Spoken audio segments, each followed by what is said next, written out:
estamos felizes esta noite, porque Tua palavra é verdade. Que o Senhor possa estar ao nosso lado nos dias.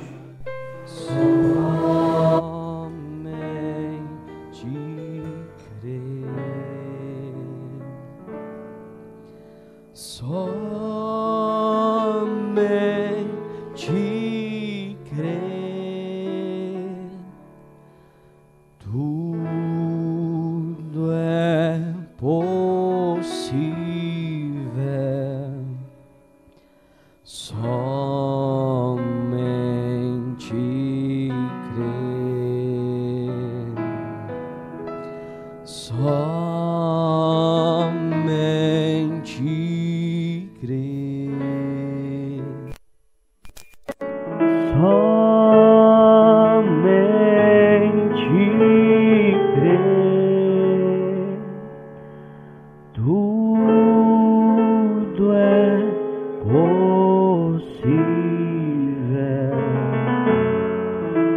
Somente crer. Creio, Senhor.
Senhor, Tua presença é real em nosso meio. Nós não podemos ter dúvidas disto, porque cremos em Sua palavra.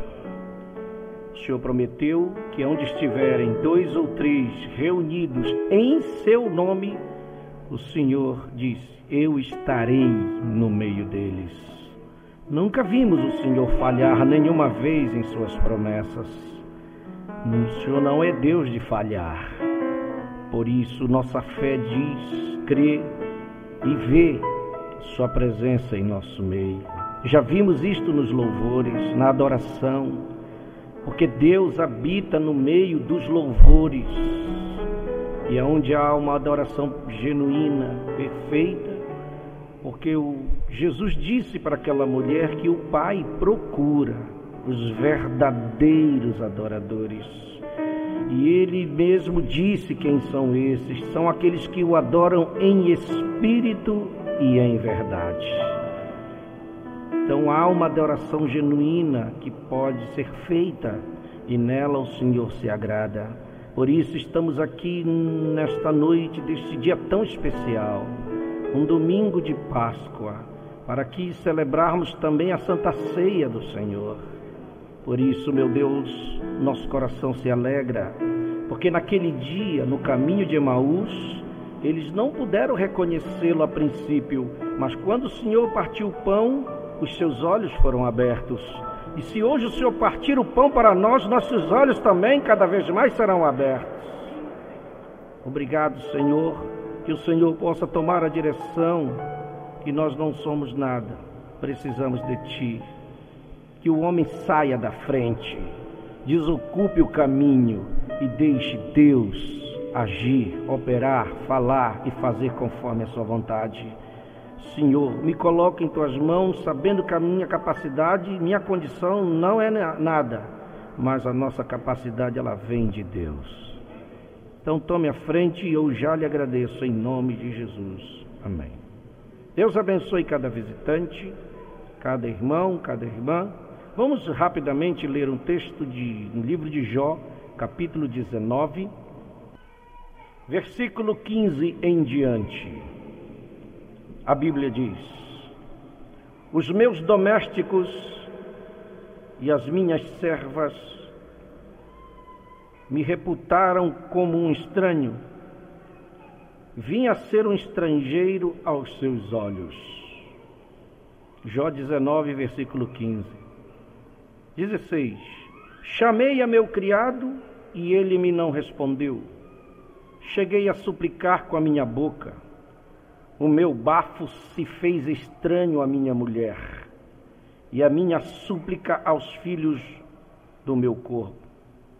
Até os rapazes me desprezam e, levantando-me eu, falam contra mim. Todos os homens do meu secreto conselho me abominam e até os que eu amava se tornaram contra mim.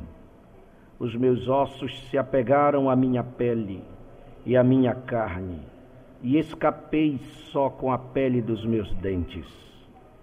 Compadecei-vos de mim, amigos meus, compadecei-vos de mim, porque a mão de Deus me tocou. Por que me perseguis assim como Deus, e da minha carne vos não fartais? Quem me dera agora que as minhas palavras se escrevessem, quem me dera que se gravassem num livro, e que com pena de ferro e com chumbo para sempre fossem esculpidas na rocha, porque eu sei que o meu Redentor vive, e que por fim se levantará sobre a terra, e depois de consumida a minha pele, ainda em minha carne verei a Deus. Vê-lo-ei por mim mesmo, e os meus olhos, e não outros, o verão, e por isso o meu coração se consome dentro de mim. Amém. Você pode dizer amém para a palavra? Que o Senhor possa abençoar a porção lida de sua palavra em nossos corações.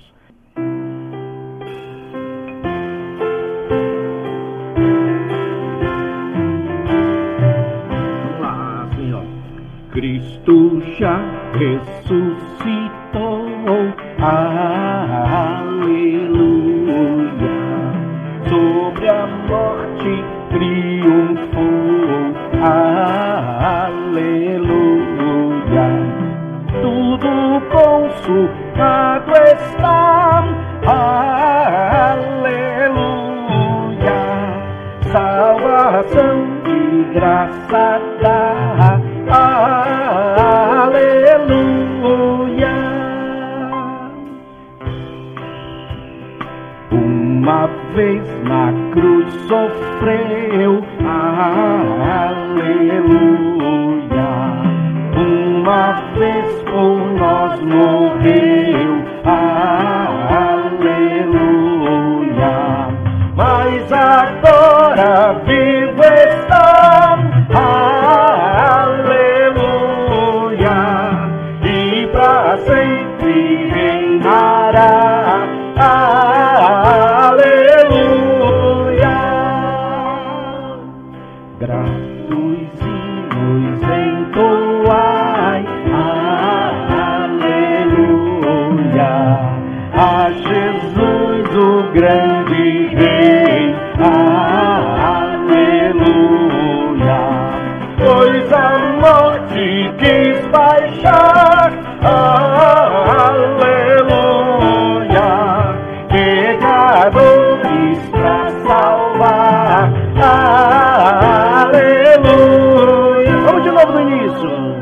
Cristo já ressuscitou, aleluia, sobre a morte triunfou, aleluia, tudo consumado está, aleluia, salvação de graça dá, aleluia. Uma vez na cruz sofreu, aleluia, uma vez por nós morreu, aleluia. agora vive está, aleluia, e para sempre reinará, aleluia. Gratos hinos entoai, aleluia, a Jesus o grande Rei, aleluia. Pois a morte quis baixar, aleluia, pecadores alentando,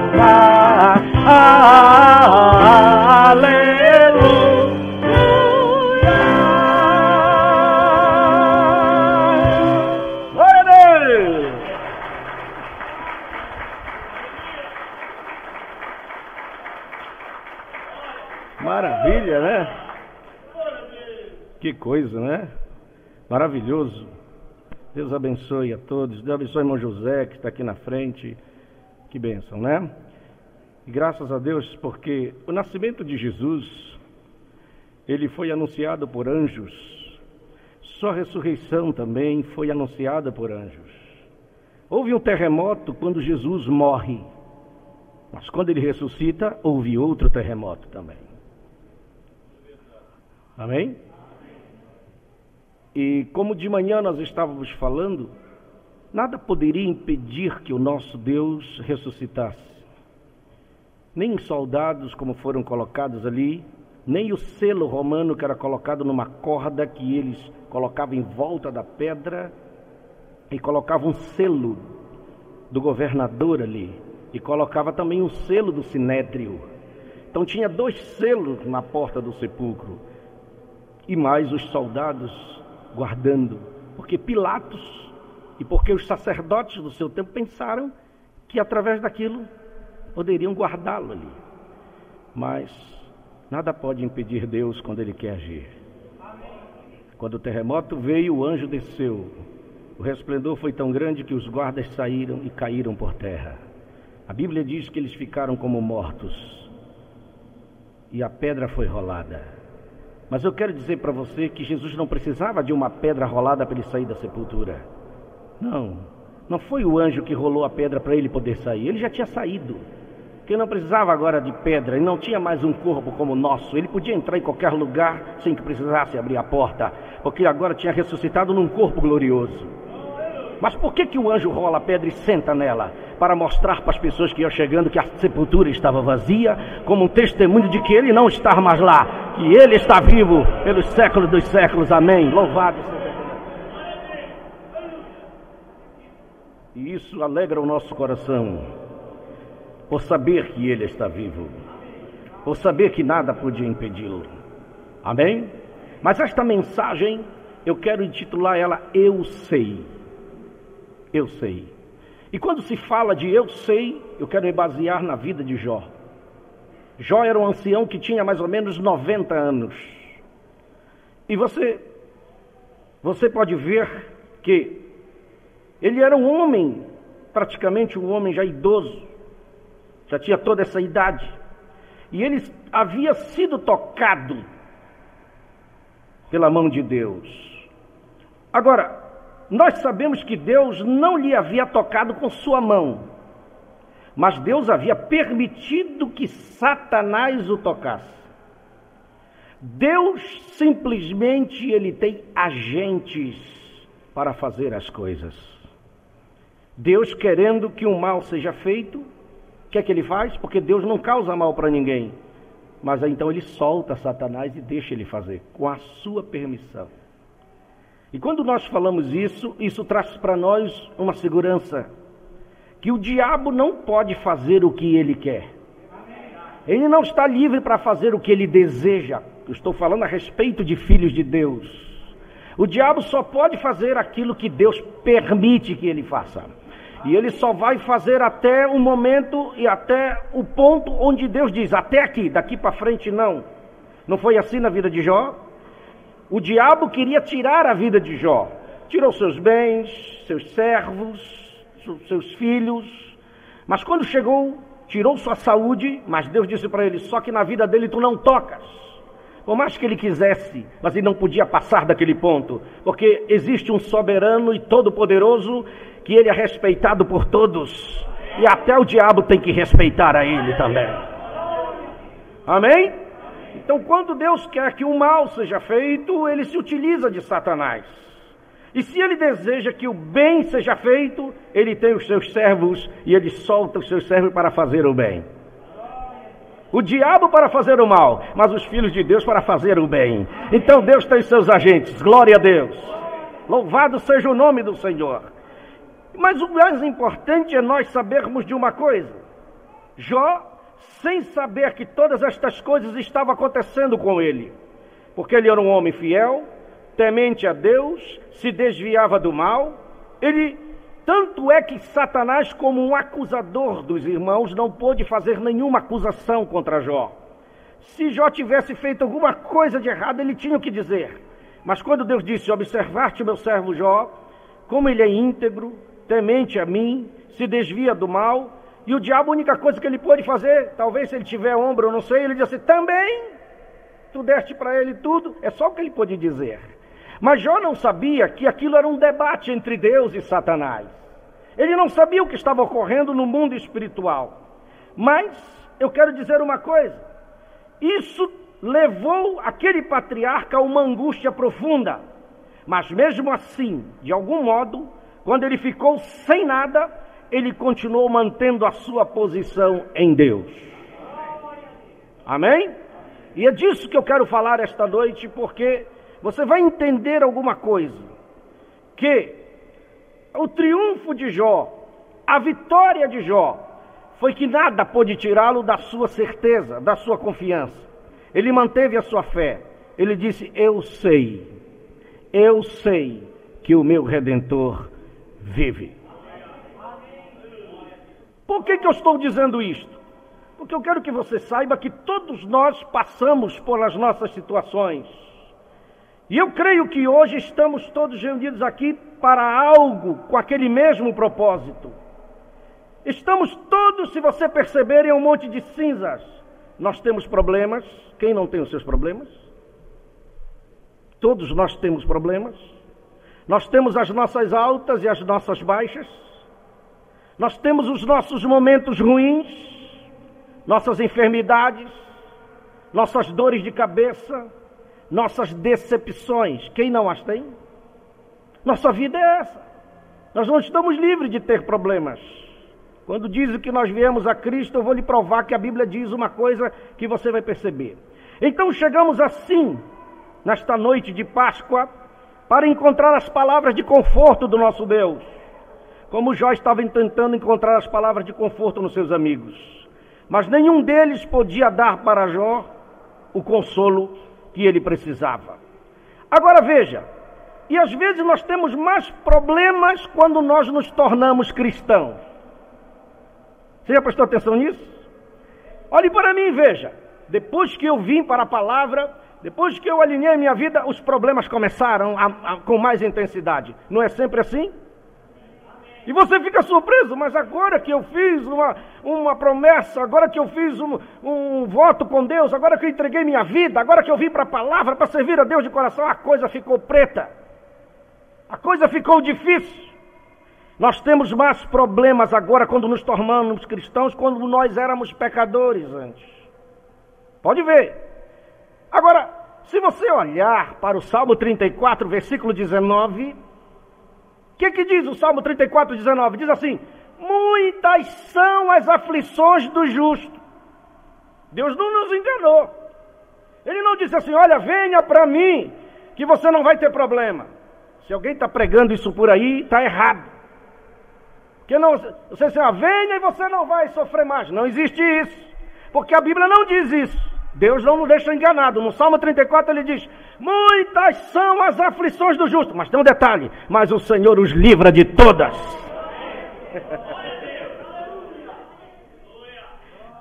Isso não é bom? Deus prometeu muitas aflições, sentimentos estranhos, coisas estranhas que poderiam estar além da nossa compreensão. Mas tem uma coisa, tem outro versículo que eu gosto muito deles. É de Romanos 8, 28. O que diz Romanos 8, 28? Nós sabemos que todas as coisas cooperam juntamente para o... Como é que diz aí? E sabemos que todas as coisas contribuem juntamente para o bem daqueles que amam a Deus e daqueles que são chamados pelo seu decreto.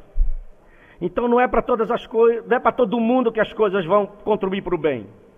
Não é para todas as pessoas que as coisas que acontecem vão contribuir para o bem. A Bíblia não diz assim. A Bíblia diz que só contribui para o bem daqueles que amam a Deus e daqueles que são chamados pelo seu propósito. Se Deus te chamou pelo propósito, se Deus chamou pelo seu decreto, se Ele te chamou, então Ele vai fazer com que todas as coisas que você passa contribuam e cooperem para o seu bem.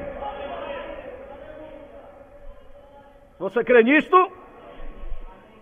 Nós às vezes não podemos entender isto. Porque se entendêssemos, então isto não seria de fé para nós. Nós seguiríamos com uma compreensão, mas nós o fazemos e nós temos isto e cremos em Sua palavra pela fé, que isto produzirá alguma coisa boa para nós. Se pudéssemos agarrar aquilo nesta noite, se pudéssemos agarrar todos os nossos problemas, e nenhum de nós está imune a eles, e se pudéssemos imaginar que aquelas coisas são para o nosso bem, nós estaremos com a mão levantada dizendo: muito obrigado, Senhor. Nós te agradecemos por todas as coisas que têm acontecido para nós. Você quer outro versículo para isto? Tem outro versículo de 1 Pedro, capítulo 1, versículos 6 e 7. Eu só estou fazendo aqui uma base para que você entenda o trabalhar de Deus. 1 Pedro 1, 6, 7. Diz assim: em que vós grandemente vos alegrais, ainda que agora importa, sendo necessário que estejais por um pouco contristados, quer dizer, tristes com várias tentações, ou tentações aqui quer dizer provas. Às vezes você está um pouco triste com várias provas, mas o versículo 7 diz: para que a prova da vossa fé, muito mais preciosa do que o ouro que permanece e é provado pelo fogo, se acha em louvor e honra e glória na revelação de Jesus Cristo. Você gostou deste versículo? A Bíblia está dizendo, Deus fala para nós que as provas que vêm sobre nós são mais preciosas do que o ouro diante de Deus. Por que isto acontece? Porque nós somos sua propriedade. Vou repetir, nós somos sua propriedade. Nós não custamos barato. O valor do meu corpo não valia muita coisa, mas a minha alma tinha um preço incalculável. Se você perceber o que a Bíblia diz a respeito disso, você vai ver uma coisa tão importante. Eu vali muito. Muito. Se você vai para o Salmo 49, versículo 8, deixa eu ver se é Salmo 49, versículo 8, a Bíblia diz assim: pois a redenção da sua alma é caríssima.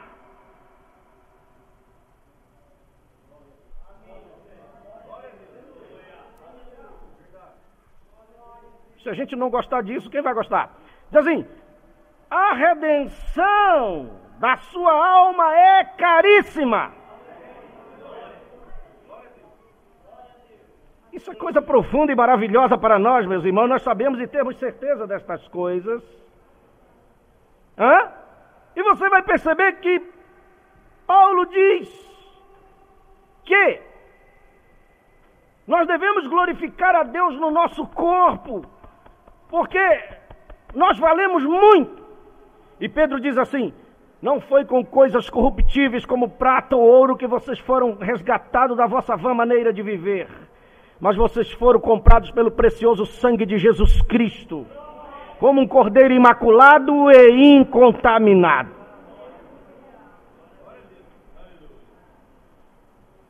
1 Coríntios 6:20.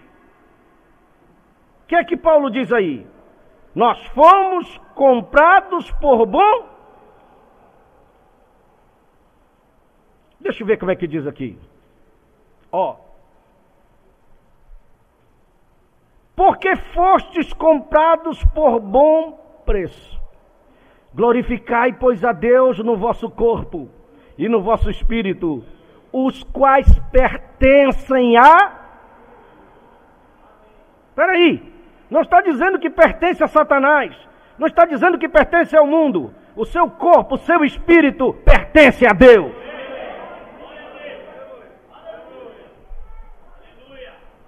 Amém? Pertence a Deus, amém? Agora, veja, são essas coisas que nós sabendo nos fazem avançar, nos fazem ir em frente, nos fazem caminhar. Não importa quão grande seja a angústia, não importa. Satanás não pode tomar a sua vida até que Deus tenha terminado com você. Deixa eu dizer uma coisa, pode vir o que vier, problemas, lutas, enfermidades, tu pode vir com uma enfermidade mais terrível sobre a tua vida, mas tu não sairás deste mundo, tu não passarás para o outro lado, antes que Deus tenha terminado a sua obra na tua vida. Ou que você cumpra a obra que você veio fazer nesta terra. Amém? Preste atenção. Não há nada que possa acontecer com você sem que Deus o permita. Não há nenhum mal que possa vir a não ser que Deus permita. E é para o seu bem que Ele está operando aquilo.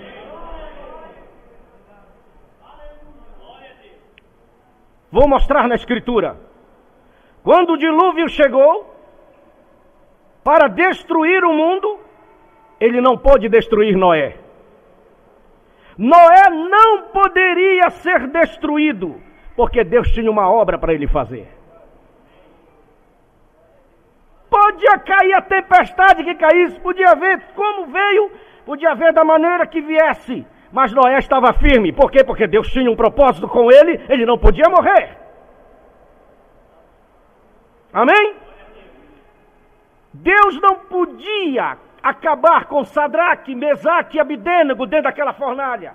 Por quê? Porque ainda tinha uma obra para fazer. Deus não tinha terminado o propósito com aquele jovem. Por isso é que eles chegaram a um lugar onde eles tinham que tomar uma decisão. E aquela decisão era algo que precisava ser feito. A fé deles foi colocada em teste. E se você percebe, a minha fé, todos os dias, a sua fé todos os dias é colocada em teste também. Por isso é que Deus permite os problemas virem.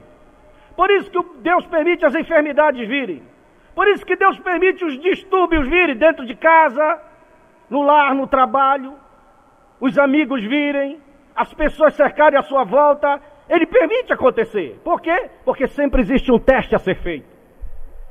Quando você compra um carro novo para você, você quer comprar um carro, ele não é zero, vamos dizer que ele não é zero, mas um carro, você vai, leva no mecânico para que faça o teste, para que ele olhe, você dá uma volta nele, ele diz, vai dar uma volta aí, sai com você no calçamento para você ver se aquele carro está bom para comprar, se a suspensão não fica batendo, se o câmbio está bom.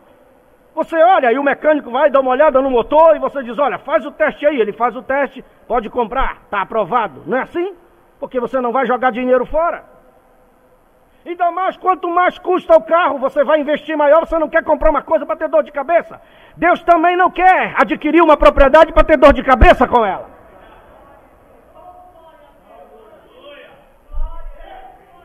Se você tem direito de testar o carro que você vai comprar, Deus também tem direito de testar sua propriedade, para saber de que material ela é feita.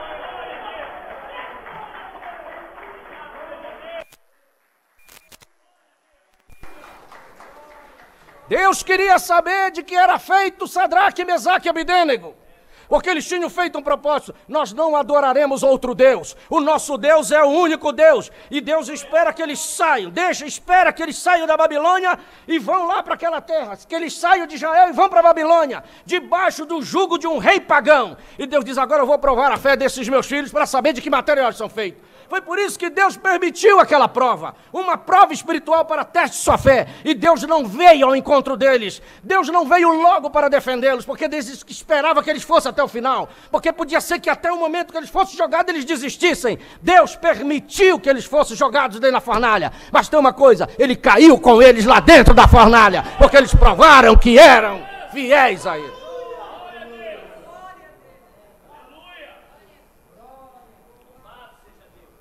Vocês estão entendendo bem? E quando foram confrontados, a fé foi colocada em prova.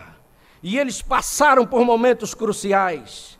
Não somente foram eles, um monte de cinzas, mas eles foram para uma fornalha ardente. Mas Satanás não pôde destruí-los, pois o propósito de Deus ainda não havia se cumprido. Eles podiam entrar ali com esperança. Ali com esta esperança, estamos seguros de que Deus é capaz de nos libertar desta fornalha, mas de modo algum, nós não nos inclinaremos à tua imagem, ó Rei. Satanás não pôde tomá-los, ele não podia afogar Noé, aleluia, no dilúvio, até que terminasse o propósito de Deus. Ele não podia queimar aqueles filhos hebreus até que o propósito de Deus tivesse terminado. Ele não podia matar Jó com as chagas e problemas até que o propósito de Deus tivesse terminado. Nem mesmo podia aqueles leões comerem Daniel, até que Deus terminasse o propósito na vida dele. Nem mesmo podia a morte avançar sobre Abraão quando ele estava com 100 anos. 100 anos, Abraão, tu vais morrer? Não, porque Deus ainda não cumpriu o propósito que Ele prometeu. Ele tem um filho que Ele vai me dar. Eu não vou morrer antes que isso aconteça. E nem mesmo isto pode te levar, ou me levar, até que o propósito de Deus em nossa vida seja realizado. Então nós temos um consolo. Você é propriedade de Deus? Mas tem uma coisa de Filipenses capítulo 1, versículo 6, para conosco. O que é que diz Filipenses capítulo 1, versículo 6? Nós estamos firmes nisto, nós estamos firmados nesta palavra, nós estamos crentes nesta palavra. Filipenses 1, 6, tendo por certo isto mesmo, que aquele que em vós começou o quê? A boa obra, a aperfeiçoará até o dia do Senhor Jesus Cristo. Eu só te pergunto uma coisa: começou uma boa obra na tua vida? Foi uma boa obra ou foi uma má obra que começou com você? Quando Deus te chamou, Ele começou uma boa obra, mas você olha para você cheio de problemas, cheio de dificuldades, cheio de erros. Como é que você vai morrer assim? Não pode Satanás te ceifar desta terra antes que Deus conclua essa obra que Ele começou de aperfeiçoamento na tua vida.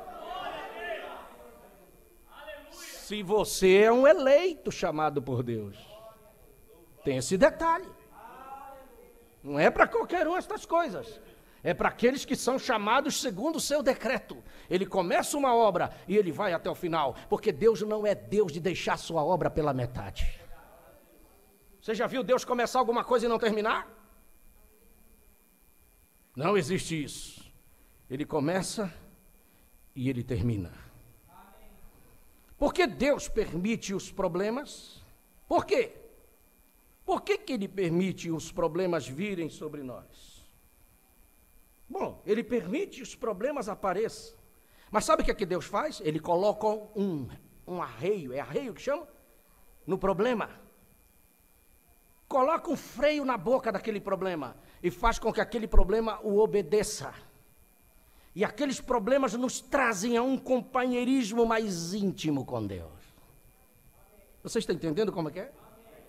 Deus coloca aquele freio na boca daquele problema e joga em cima de você, mas Ele está controlando. Aí você diz, mas eu vou afundar, eu não aguento. Aguenta sim. Deus não vai dar uma prova além do que você possa carregar.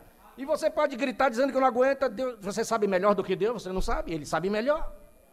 E Ele deixa vir contra você, mas Ele está controlando. E o único objetivo de Deus é fazer você ficar mais íntimo, mais companheiro dEle, mais em oração. Ele sempre chama você para o lado dEle através daquele problema.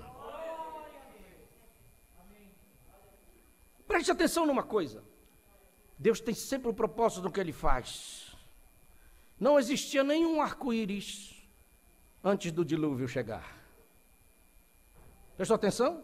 Mas depois que Noé passa por todos aqueles problemas, 6 meses flutuando naquela arca, no meio das ondas e dos ventos, e aquela arca não tinha motor e nem leme. O Titanic, que tinha muito mais tecnologia do que a arca, afundou. Porque foram desafiar Deus e afundou. A arca não tinha motor e nem tinha leme, mas tinha Deus segurando ela. 6 meses e não afunda.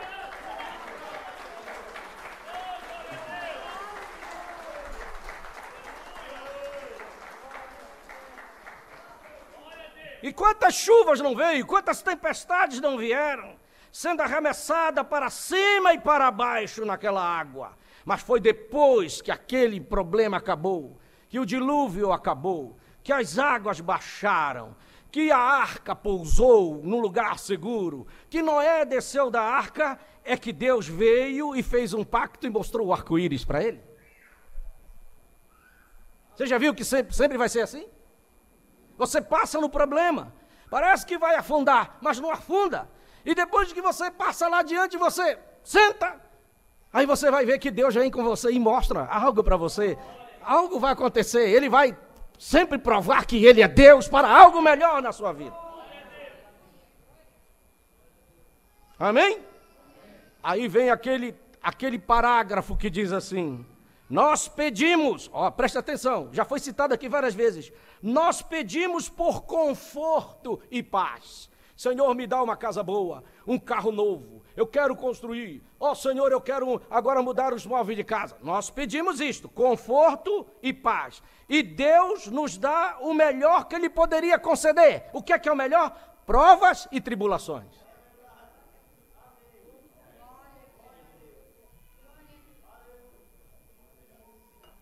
Você já viu que é assim? Você já viu um cristão com a conta bancária bem cheia, a casa boa, carro zero na porta? Ele não jejua mais como ele jejuava antes. Ele vai no culto, hoje está chovendo, hoje eu não vou.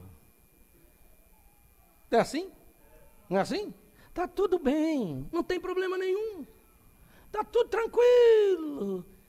Meu irmão, hoje tem culto de ceia. Sai que eu vou dar próxima. Está tudo bem, não tem problema. Aí Deus olha assim e diz: mas como é, meu filho? Antes tu orava de manhã, tu tirava um dia para jejuar, tu lia mais a minha palavra, porque quando as coisas estão boas, não tem mais tempo.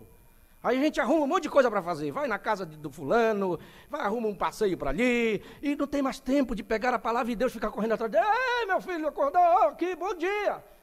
Senhor, tudo bem. Aí senta na mesa, vai orar 5 minutos antes de dormir, chega, Senhor, obrigado. Já vai rolando para a cama mesmo assim, não tem mais tempo.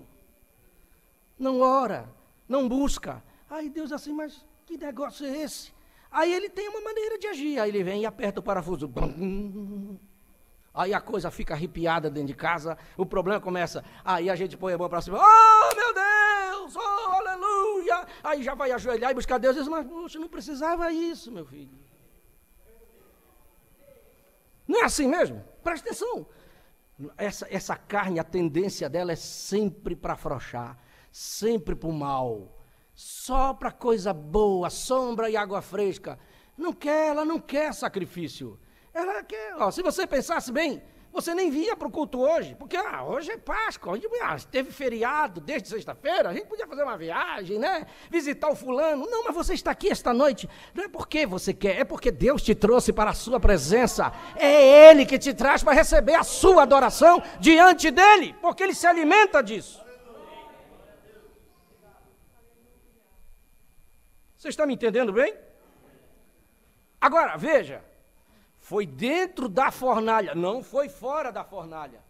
Foi dentro da fornalha, quando Sadraque, Mesaque e Abdênego entram lá, é que eles viram o Filho de Deus. Eles não podiam ter visto fora, podiam, mas não é assim que Deus trabalha. Deus queria se mostrar dentro da fornalha.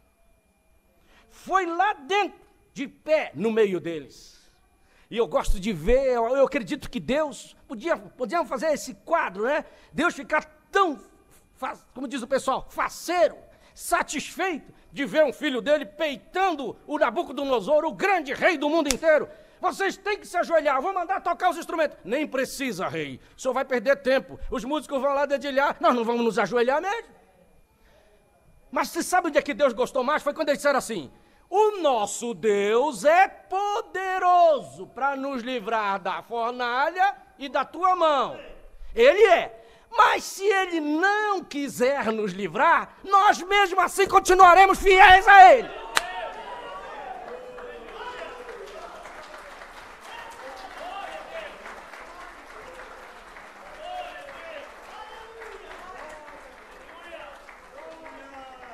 E eu creio que tinha um monte de anjos vindo querer defender Sadraque e Mesaque. Aí Deus levantou do trono. Ele disse: não, peraí, com essa aí, você, Rafael, tu não vai. Gabriel, não, deixa isso para mim, porque agora eu faço questão de ir. Aleluia! E quando joga, ele é tão rápido que ele pega um cúmulo, pegou uma folha de palmeira, talvez, e eu zoom dentro da fornalha. E a fornalha estava aquecida tantas vezes que aqueles que jogaram morreram. Mas Sadraque e Mesaque estavam andando lá dentro com ar-condicionado dentro da fornalha. Por quê? Quantos jogaram? 3, o Nabucodonosor, mas eu não estou vendo 3, eu estou vendo 4. E um é semelhante a Deus que está lá dentro. Não era semelhante, era Deus mesmo lá dentro.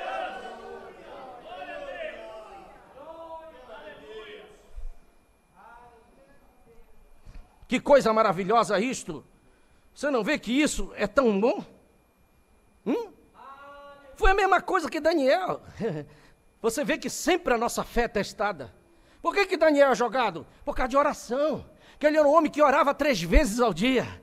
De manhã ele abria a janela para lá de Jerusalém e orava a Deus. Meio-dia ele abria de novo e orava ao Senhor. À tarde tinha uma hora que ele abria e orava ao Senhor, voltado para Jerusalém. E quando tem um cristão que é assim, ele sempre é confrontado na sua fé. Pode ver, quanto mais firme você quer ser, quanto mais cristão você é, mais confrontado você é pelo mundo lá fora. E sempre surgiu um que disse: olha, esse Daniel está orando muito para esse Deus dele, nós vamos fazer um... Aí fizeram um negócio lá e foram lá com o rei, dobraram o rei, nós queremos que o senhor baixe um decreto, que ninguém faça oração a outro Deus, senão a ti, rei, porque tu sabes, tu és um Deus. E o rei ficou cheio, né?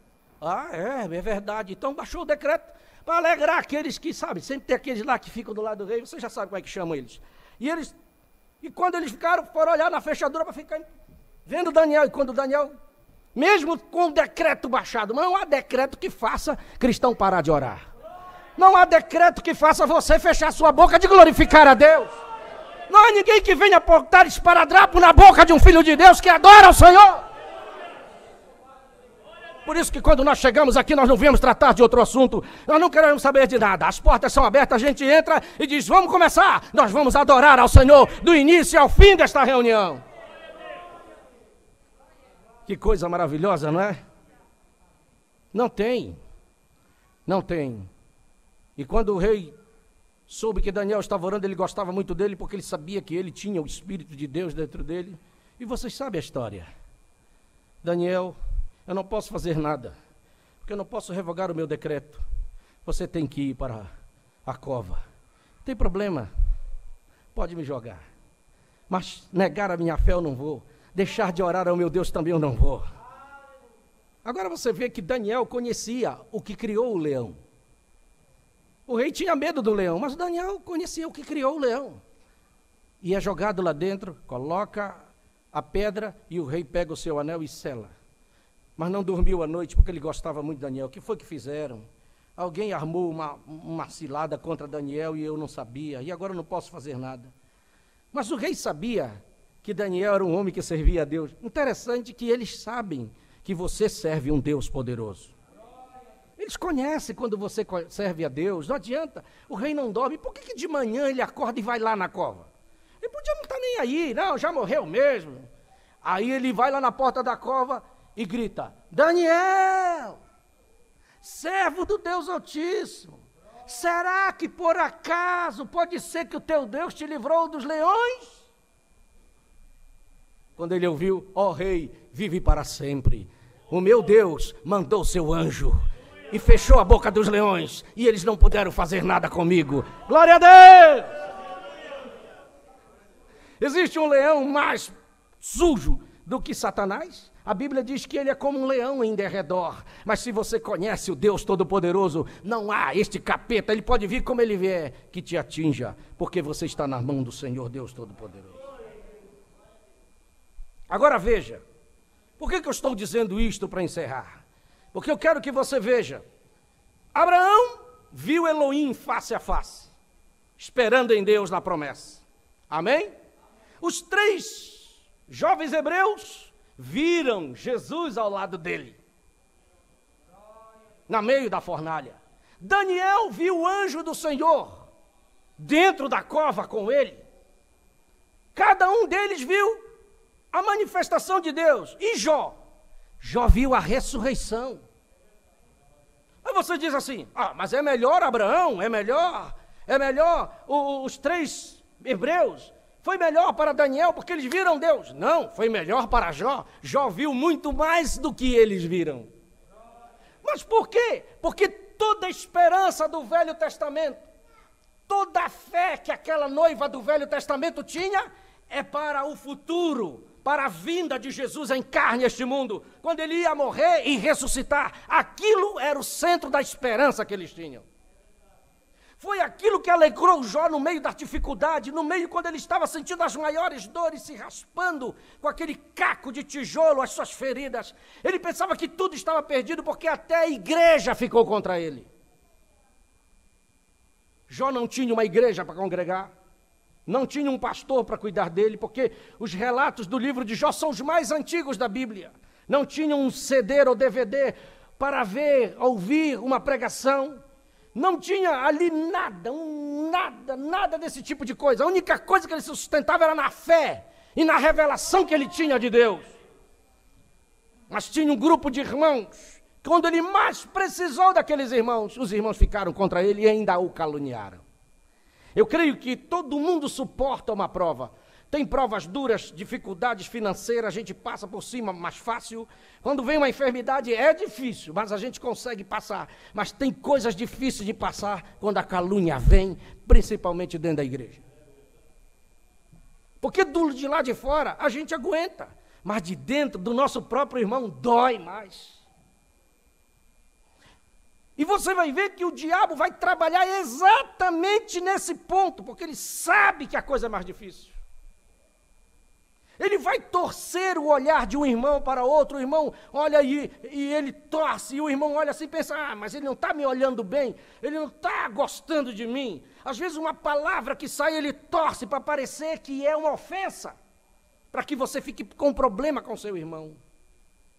Mas isso é Satanás para dividir, é Satanás para separar, é Satanás para ver o corpo separado, porque Deus não tem prazer nestas coisas, o prazer de Deus é na união, porque onde tem a união, onde os irmãos estão unidos, diz o Salmo 133, ali ordena o Senhor a bênção e a vida para sempre. Mas ele tenta nos separar. E você não pense não, o diabo trabalha unido, ele não aceita que os seus demônios sejam desunidos, não, lá eles são unidos, mas chega no meio de nós, ele quer separar, não é assim? Nós temos que ter revelação do que nós somos. Você tem que ter revelação de quem é o seu irmão. Que o seu irmão, independentemente de qualquer coisa que ele seja, fraco como ele é, mas ele é seu irmão. Ele faz parte deste corpo. E você depende dele, e ele depende de você. Você sem ele não pode viver, e ele sem você também não pode viver. Você sem eu, pastor, você não vive, eu também sem você não posso viver. Nós somos unidos no mesmo corpo e dependemos uns dos outros aqui dentro. Mas o que Jó viu Jó viu a ressurreição no meio do problema mais difícil, no meio da prova mais dura, quando as coisas estavam tudo contra ele, perdido tudo, saúde e os irmãos contra ele, ele ficou sozinho. E é aí que Deus mostra para ele a visão de Cristo lá na Palestina. Ele viu a ceia, ele viu quando Judas o entregou, ele viu ele ser preso, ele viu o julgamento, ele viu o outro dia, quando ele foi surrado, quando ele foi machucado, quando ele foi batido, e Jó começou a ver aquilo, e viu quando colocaram na cruz, ele viu ele pregando as suas mãos, viu eles pregando os seus pés, viu eles pendurando ele no madeiro, viu ele ali clamando naquele calvário, e ele vendo todas aquelas coisas, e viu quando ele rendeu o espírito, e viu quando ele dobrou a cabeça, viu quando José de Arimateia tirou o seu corpo, enrolou no lençol e botou na sepultura, viu a pedra na boca da sepultura, mas ele esperou mais um pouquinho, 38 horas depois daquela visão, ele viu o anjo descer, rolar a pedra, e viu o seu Cristo sair da sepultura. Quando ele viu isso, ele deu um brado, não tinha agora enfermidade que o detesse, não tinha problema agora que segurasse a ele. Ele disse: eu sei que o meu Redentor vive.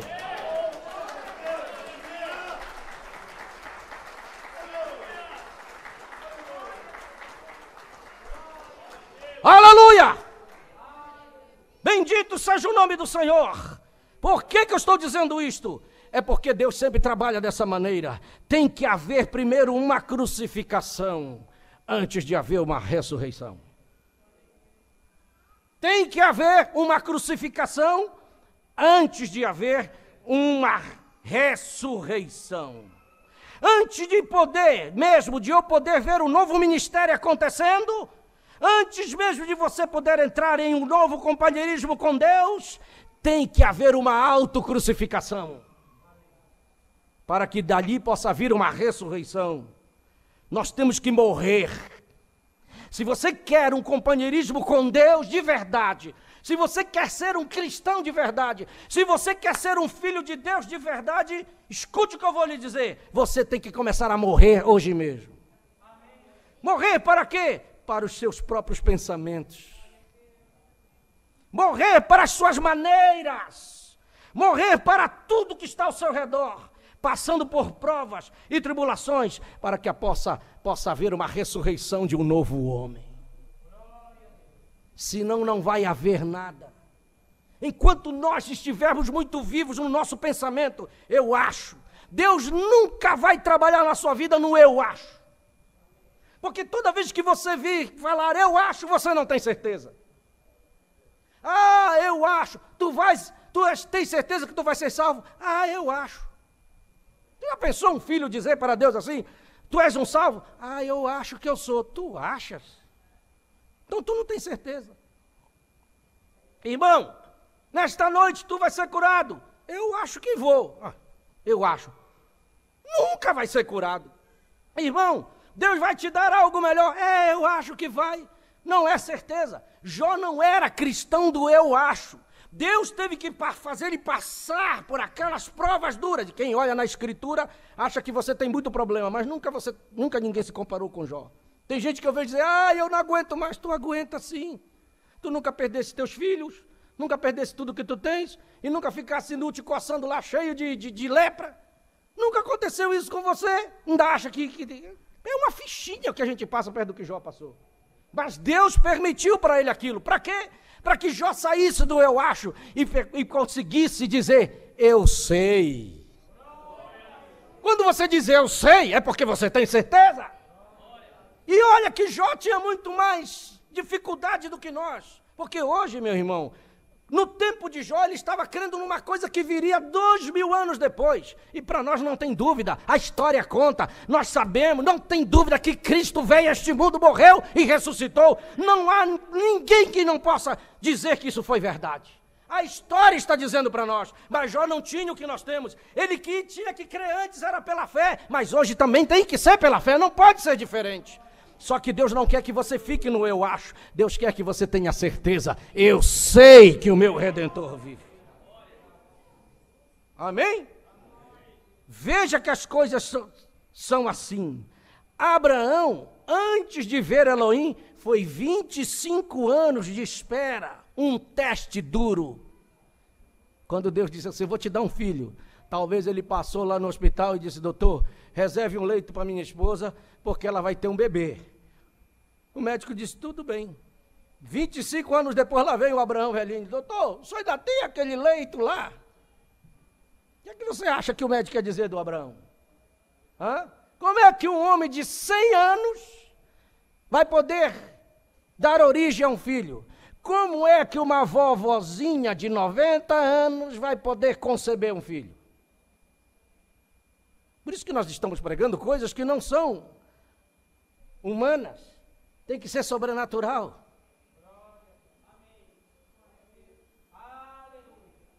Como é que Deus vai fazer uma vovozinha de 90 anos, que já passou da menopausa não sei quantos anos?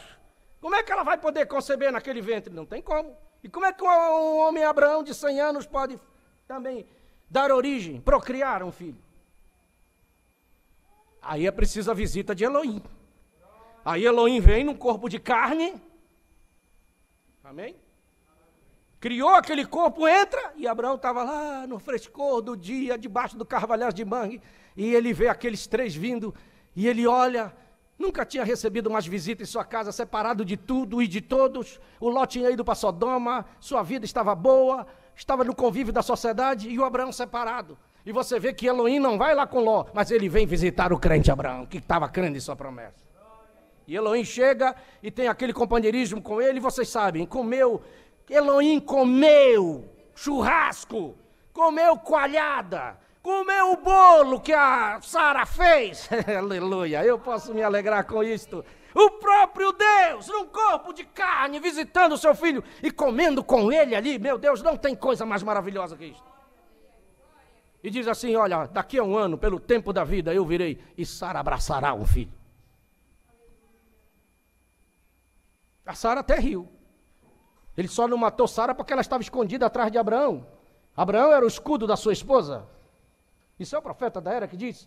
E você vê que ela estava protegida, foi por isso que ela não morreu, porque ela riu. Ela duvidou de Elohim, e não se pode duvidar do que ele diz. Eu sei que teve que ter um período de um ano. Vou só confirmar isso para você. Que Deus teve que renovar aquela mulher e renovar aquele homem, para que ele pudesse ter vida de novo, para poder gerar um filho. E Deus teve que renovar aquela mulher e fazer ela ficar jovem de novo, para que pudesse dar à luz a uma criança. Você diz: mas pastor, por que você está dizendo isso? Porque Elohim vem no capítulo 18, e no capítulo seguinte você vê um Abraão saindo, e o rei Abimeleque olhou para Sara e disse: recolhe essa para o meu harém. Quem é um rei que quer uma vovozinha de 90 anos para ir para o harém dele? Isso está na Bíblia. Isso é escritura. Como é que ele é uma vovozinha de 90 anos, vai para o meu harém? Não tem isso. Ela teve que ser renovada. É isso que mostra. Porque Abraão, mesmo depois que Sara morreu, ele casou com uma outra mulher chamada Quetura, e ainda deu origem a mais 6 filhos, porque Elohim cumpre a sua palavra daquilo que ele diz. Por isso que eu creio na palavra, e eu estou firme nela. Não importa quantos anos você tenha hoje, mas quando Elohim estiver vindo para nos buscar, você será renovado na sua juventude, porque no céu não terá velhinho caindo os pedaços, nem terá nenenzinho lá para cuidar. Nós seremos todos jovens na presença do Senhor nosso Deus, provando em Gênesis 18 que Ele é o mesmo, ontem, hoje e eternamente. Aleluia. Que Deus possa nos ajudar. Que Deus possa nos ajudar. Há um poder nesta ressurreição. Há um poder que foi imposto a esta igreja na ressurreição do Senhor Jesus Cristo.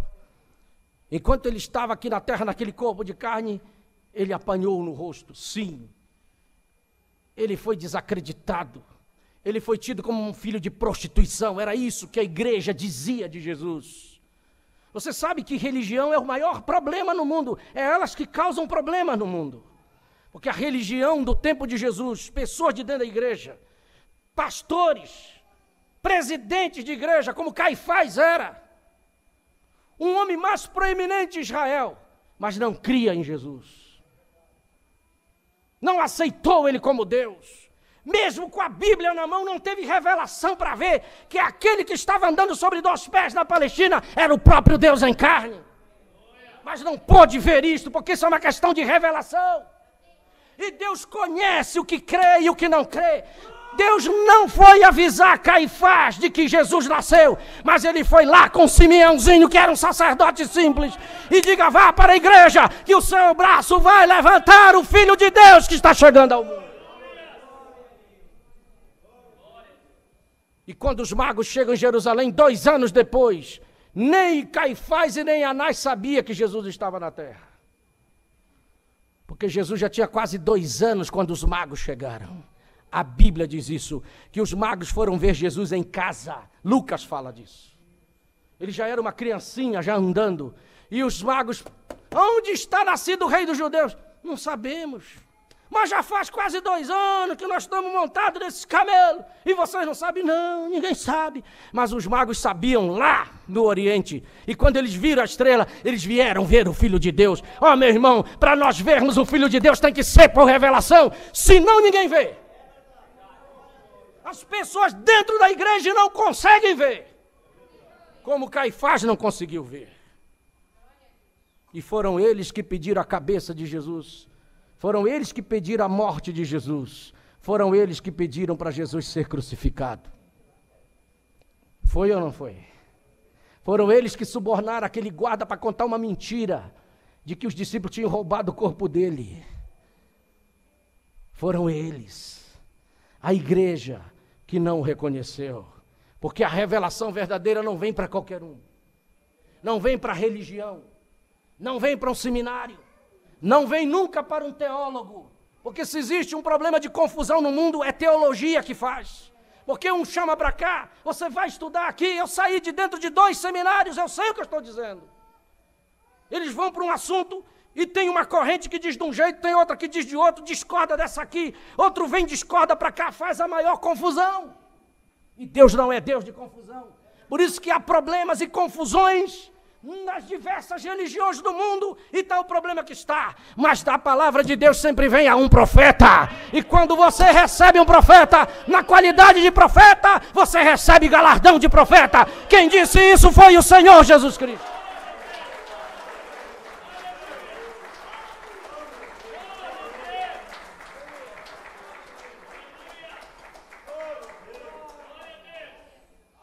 Me mostre na Bíblia onde a palavra de Deus vem a um teólogo. Você não vai encontrar na Escritura nunca isto. Mas a palavra de Deus sempre veio aos seus profetas. Tudo que Deus foi fazer no mundo, Ele usou profetas. Desde o dilúvio, Noé, Moisés, aí vem aquela quantidade de profetas do Velho Testamento. E quando Jesus chega, tem que ter um profeta na terra para anunciar a sua vinda. Que foi João Batista. E se você olha o João Batista pregando no Rio Jordão, a igreja foi contra ele. Capítulo 3 de Mateus. A igreja olhou para ele, coitado desse velho aí, cabeludo, não toma banho, só uma vez em 3 meses que ele toma banho, está aí com esses pés nessa lama. Mas a unção estava sobre ele. Lucas capítulo 3, que a palavra passou por cima de Herodes, passou por cima daqueles governadores, mas foi lá com João no deserto. E a palavra sempre vem ao profeta. Cristo é a palavra, e ele veio ao profeta para ser batizado no Rio Jordão. E Deus nunca vai mudar. Ele tem que fazer as mesmas coisas que ele fazia no passado. Ele tem que continuar fazendo até o final. Senão ele não é Deus. Se ele mudar a maneira, ele não merece que nós confiemos nele. Se ele fez a salvação do primeiro homem daquela maneira, ele vai fazer até o final da mesma maneira. Se a cura divina, ele exigiu que fosse fé, vai ser da mesma maneira até o final. E se ele diz que tem eleitos que vão crer em sua palavra, é porque tem. E ele conhece de antemão quem vai crer, como ele conhece quem não vai crer. Você diz isso? Sim. Deus sabia 500 anos antes de Judas nascer que ele nunca ia crer. Salmo 109 diz, Pedro cita esse Salmo 109 no capítulo 1 de Atos. 500 anos antes de Judas nascer, Deus olhou e disse, esse não vai crer. E ele andou com Jesus, dormiu com Jesus, comeu com Jesus, pregou, expulsou o demônio. A Bíblia não diz isso? Fez tudo, ministério invejável, mas quando chegou no final, não deu conta. Na hora de ir ao Pentecoste, foi se enforcar. Por quê? Não havia maneira. Mesmo ele ouvindo os ensinamentos, vendo Jesus curar as pessoas, ressuscitar mortos, não teve maneira de se converter. Porque na Bíblia estava escrito 500 anos que ele não ia se salvar. E Pedro cita isso no capítulo 1 de Atos, quando eles vão eleger o substituto de Judas, que foi Matias. Pedro cita o Salmo 109, falando dele: fique deserta a sua morada. Aí você diz, mas isso é verdade? É.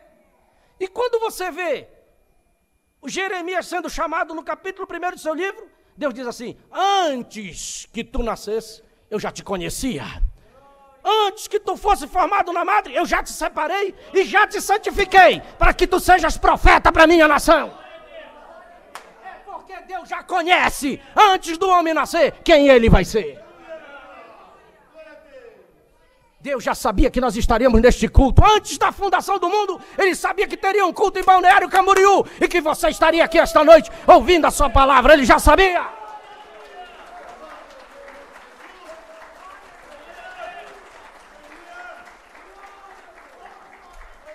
Como Ele sabe se crê ou não crê, Ele já sabe. Ele não é pego de surpresa. Deus não fica gritando para a pessoa: por favor, me aceite. Se vocês não me aceitarem, eu vou ficar muito triste. O que é isso? Ele manda a sua palavra porque Ele sabe quem vai crer nela. E Ele manda justamente na sua casa porque Ele sabe que você vai crer. Bendito seja o seu nome para sempre. Amém? Bom, que Deus nos ajude e nos abençoe. Vamos ficar de pé. Há um poder nesta ressurreição que vem sobre as nossas vidas. O Cristo ressurreto trouxe a chave da morte e do inferno. Este Cristo ressurreto, o poder desta ressurreição, foi na vida daqueles discípulos. O poder da ressurreição foi na vida de Estevão. Ele tinha o poder de ressurreição com ele. E aquilo deu graça para ele pregar. E quando o sinédrio todo fica contra ele, que leva para fora, aquele poder estava tão grande na vida dele que ele não sentiu uma pedrada daquela. Ele só sorria e ele olhava para cima. Enquanto as pedras estavam caindo, ele estava vendo o céu se abrir. E ele estava tendo a visão de Deus ali em cima dele. Isso é o poder de ressurreição que faz em nós. É o poder de ressurreição que fez Filipe sumir lá em Samaria e aparecer 60 quilômetros adiante em Azoto. Fez uma viagem, Deus trasladou ele para lá. Era o poder da ressurreição que estava fazendo isso. E é o poder de ressurreição que nos tirará deste mundo. E nós sairemos daqui para o outro lado. Vamos orar. Senhor, há um poder de ressurreição sobre nós. Nós estamos felizes esta noite, que Tua palavra é a verdade. Que o Senhor possa estar ao nosso lado nos dirigindo. É necessário uma crucificação de nós mesmos. É necessário que nós morramos para nós mesmos. Quando vem uma prova, como essa que veio na família do irmão Jaime agora, e nós ficamos comovidos com isto, aquela leucemia atacou aquela criança, mas aquilo vem para o nosso aperfeiçoamento, para fazer-nos irmãos mais chegados, orarmos uns pelos outros, e nós estamos vendo o Senhor que já colocou a mão em cima para dar vitória àquele menino. E eu sei que brevemente estará saindo do hospital para proclamar que Tu és o mesmo ontem e hoje eternamente. Sempre há uma resposta, sempre há um propósito daquilo que o Senhor faz. Cada prova que nós passamos, cada luta que nós temos passado neste lugar, cada problema que vem para nós enfrentarmos, é para o nosso aperfeiçoamento. É para que haja uma ressurreição. Tem que morrer este velho homem, tem que morrer esta velha natureza, tem que morrer este velho pensamento, tem que morrer esta maneira de ser, tem que morrer, tem que apodrecer para nascer o novo homem, a nova criatura, para nascer para Ti. E o Senhor está trabalhando na vida de cada irmão. Quando eu vejo uma luta, quando eu vejo uma tempestade vindo, Eu olho, eu digo, Deus está trabalhando na vida deste irmão. Deus está trabalhando na vida desta irmã. Eu sei que o Senhor está aperfeiçoando, porque aquele que começa a boa obra, Ele aperfeiçoará até o dia do Senhor Jesus Cristo. Ajude este irmão, ajude estas famílias, ajude, Senhor. Eu sei que tem pessoas aqui que estão passando alguma prova e alguma dificuldade. Eu sei, todos nós temos nossas lutas e provas, mas o Senhor está na frente de todas as coisas. É o Senhor que está trabalhando através disso para nos ajudar, para fazer-nos mais fortes, para crescermos espiritualmente para Ti. O que é importante que o Senhor quer formar em nós é uma certeza, para que toda dúvida saia, para que nós não tenhamos dúvida nenhuma do que nós estamos fazendo. Quando nós fomos chamados para crer nesta mensagem, nós não temos que ter dúvida quanto à mensagem que nós abraçamos. Não temos que ter dúvida quanto ao mensageiro que o Senhor enviou a esta era. Não é eu acho, nós temos que ter a certeza de Jó. Eu sei que o meu Redentor vive. Eu sei que eu estou caminhando na palavra. Eu sei que eu abracei a palavra da hora. Eu sei que Deus está trabalhando através de uma mensagem neste mundo, colocando as coisas em ordem. Eu sei que este mensageiro veio para restaurar todas as coisas. Não é eu acho, é eu sei. É isso que o Senhor veio produzir. E o Senhor olha para nós, o Senhor está agora olhando para o nosso coração. E o Senhor sabe, o Senhor vê se nós temos a certeza ou não daquilo que nós cremos. Não é um meio caminho, não é uma meia vida cristã, não é um meio cristão, porque Deus nunca faz meios cristãos, Deus faz cristãos inteiros. Deus nunca trabalha com meio, Deus trabalha com inteiros. Louvado seja o seu nome. Por isso que a nossa perfeição tem que ser total. Por isso ajuda estas famílias, ajuda estes irmãos, ajuda estas irmãs. E nós oramos, meu Deus, em nome de Jesus.